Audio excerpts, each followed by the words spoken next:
ইফতার আবার তাড়াতাড়ি করা আরেকটা সুন্নাত। শিয়ারা এবং ইহুদিরা তাদের মধ্যে রোজা আছে, ফাস্টিং আছে। নবী করিম সাল্লাল্লাহু আলাইহি ওয়াসাল্লামের হাদিস আবারও আমরা স্মরণ করি, তিনি বলেছেন লা ইয়াজালুন নাসু বিখাইরিন মা আজ্জালুল ফুতুর ওয়া আখারুস সুহুর। এই মানুষ, এই উম্মত ততদিন কল্যাণের উপরে প্রতিষ্ঠিত থাকবে যতদিন তারা ইফতার তাড়াতাড়ি করবে আর সাহরি দেরিতে করবে। ইফতার তাড়াতাড়ি করা এর মানে হলো সূর্য ডুবছে আর দেরি করবেন না। শিয়ারা এবং ইহুদিরা তাদের মধ্যে রোজা আছে, ফাস্টিং আছে। তারা সেই রোজায় ইফতার করে হলো চতুর্দিক অন্ধকার হয়ে যাওয়ার পর, সূর্য ডুবার পর পর ইফতার করে না।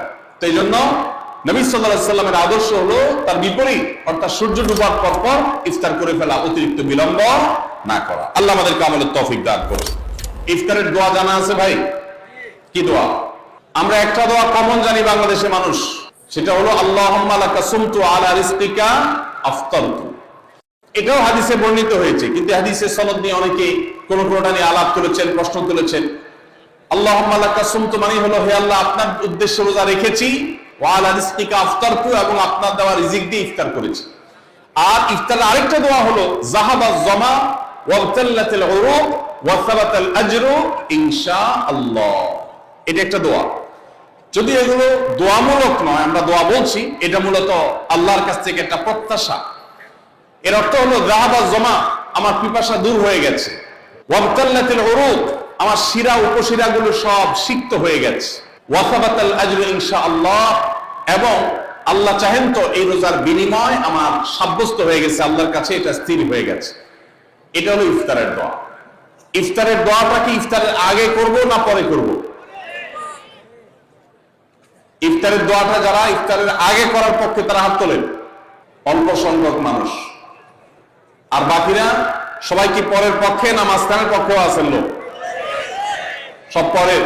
মাশাআল্লাহ, সব সূক্ষ্ম সূক্ষ্ম মাসআলা দেখি গাবতলী মানুষ জানে, মাশাআল্লাহ, অনেক অগ্রসর দেখা যায়। আল্লাহ আমাদের সবাইকে দ্বীনের জন্য কবুল এবং মঞ্জুর করুন, মাশাআল্লাহ। ভাইরা আমার, ইফতারের দোয়াটা ইফতারের পরে করতে হয়, যেটা বেশিরভাগ মানুষ জানে না, কিন্তু আমি অবাক হলাম যে এখানে বেশিরভাগ মানুষ আপনারা জানেন, মাশাআল্লাহ, নলেজেবল মানুষ, বোঝা গেছে। ইফতারের দোয়ার অর্থের দিকে তাকালেই তো বোঝা যায় এটা আগে না পরে। দোয়ার অর্থের মধ্যে তাকালে আমরা দেখতে পাচ্ছি যে আল্লাহ শিরা উপশিরা সিক্ত হয়ে গেছে, পিপাসা দূর হয়ে গেছে, এগুলো তো ইফতারের পরেই হয়। অবশ্য আমি অর্থ আগে বলে দিয়েছি, সেটা দেখে হয়তো আপনারা অনেকে বুঝে ফেলছেন, মাশাআল্লাহ। তো যাই হোক, ইফতারের শুরুতে বিসমিল্লাহ বলে ইফতার করব, আর শেষে এই দোয়া পড়বো। আল্লাহ আমাদেরকে আমলের তৌফিক দান করুন। রোজা রেখেছেন কিন্তু ইফতার করেন নাই, রোজা হয়ে যাবে কিন্তু সুন্নাত আদায় হবে না। এই জন্য ইফতার করা একটা সুন্নাত। আল্লাহ তাআলা আরহামুর রাহিমিন, এমন একটা মাস রমজান মাস, সারা বছর কিন্তু আমরা নাস্তা করি। সারা বছর যেটা নাস্তা করি রমজানে সে নাস্তাই করি।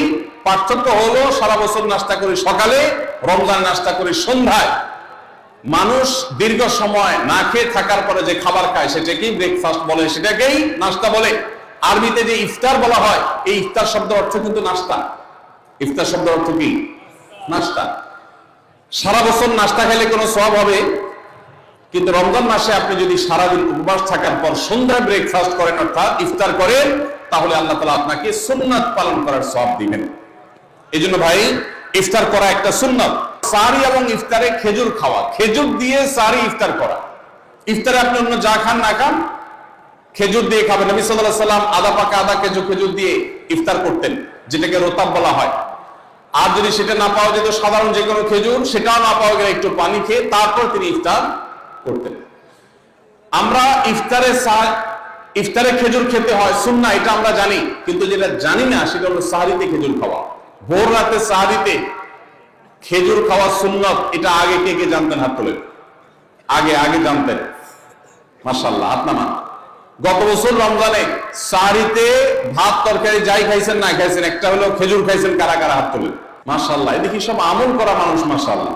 তাহলে তার ওয়াজ টোয়াজের কোনো দরকার নেই। এত নলেজেবল মানুষ, এত আমলদার মানুষ যদি এলাকায় থাকে, তাহলে ওয়াজের দরকারটা কি?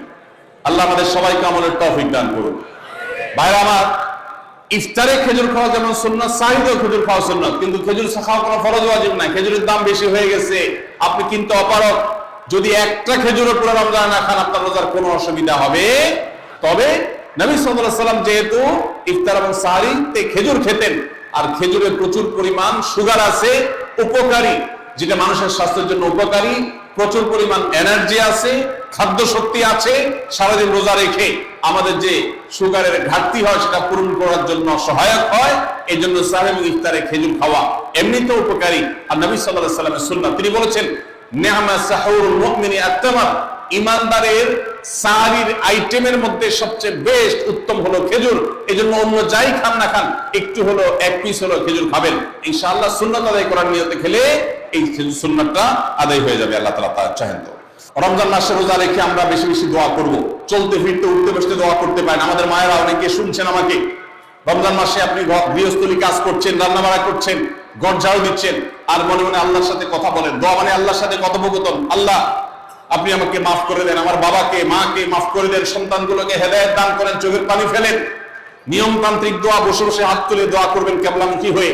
আবার চলতে ফিরতে উঠতে বসতে, এমনকি ওযু নাই সে অবস্থায় দোয়া করবেন। নবী সাল্লাল্লাহু আলাইহি ওয়াসাল্লাম বলেছেন 3 ব্যক্তির দোয়া ফিরিয়ে দেওয়া হয় না। কয় ব্যক্তির দোয়া? লা তুরাদ্দু দাওয়াতুহুম, 3 শ্রেণী মানুষের দোয়া ফিরিয়ে দেওয়া হয় না। এর ভিতরে এক শ্রেণী হলেন মাজলুম, কারোর জুলুমের শিকার হয়েছে। এই ব্যক্তি জালেমের বিরুদ্ধে যে তার মনের আকুতি থাকে, বদদোয়া থাকে, আল্লাহ সুবহানাহু ওয়া তাআলা এটা ফিরিয়ে দেন না। এজন্য পৃথিবীর ইতিহাসের কোন জালিম আপনি দেখাতে পারবেন না যেই জালিমকে আল্লাহ ছেড়ে দিয়েছেন, আল্লাহ ছাড় দিয়েছেন কিন্তু চূড়ান্ত ভাবে ছেড়ে দিয়েছেন, এমন কোন জালিম আপনি দেখাতে পারবেন না। এজন্য ভাই কখনো কোন অবস্থাতে কারো প্রতি আমরা জুলুম করব না। আল্লাহ আমাদেরকে সেটা মানার তৌফিক দান করুন। তাহলে 3 ব্যক্তির দোয়া কবুল হয়, ফেরত দেওয়া হয় না। তার ভিতরে একজন হলো মাজলুম, যার প্রতি আপনি জুলুম করেছেন, সে আপনার বিরুদ্ধে যে বদদোয়া করে, এটা লাগবেই লাগবে, আজ হোক আর 2 দিন পরে হোক। নাম্বার 2, মুসাফির, যে ব্যক্তি সফরে আছে, সফররত অবস্থায় সে যদি দোয়া করে, সে দোয়া আল্লাহ তাআলা কবুল করেন। 3 নম্বর হলো রোজাদার ব্যক্তি, as-সাইম হাত্তা ইফতির, রোজাদার ব্যক্তি সারাদিন ভর রোজা করলে, ইফতার রাত পর্যন্ত সারাদিন দোয়া করলে ইফতার রাত পর্যন্ত তার দোয়া কবুল হয়। এই জন্য রোজা রেখে আমরা বেশি বেশি আল্লাহর কাছে দোয়া করবো ইনশাআল্লাহ। চলতে ফিরতে উঠতে বসতে মনে মনে আল্লাহর সাথে কথা বললেন, চাওয়া তাওয়াকে পেশ করলেন, বাস এটাই হলো দোয়া।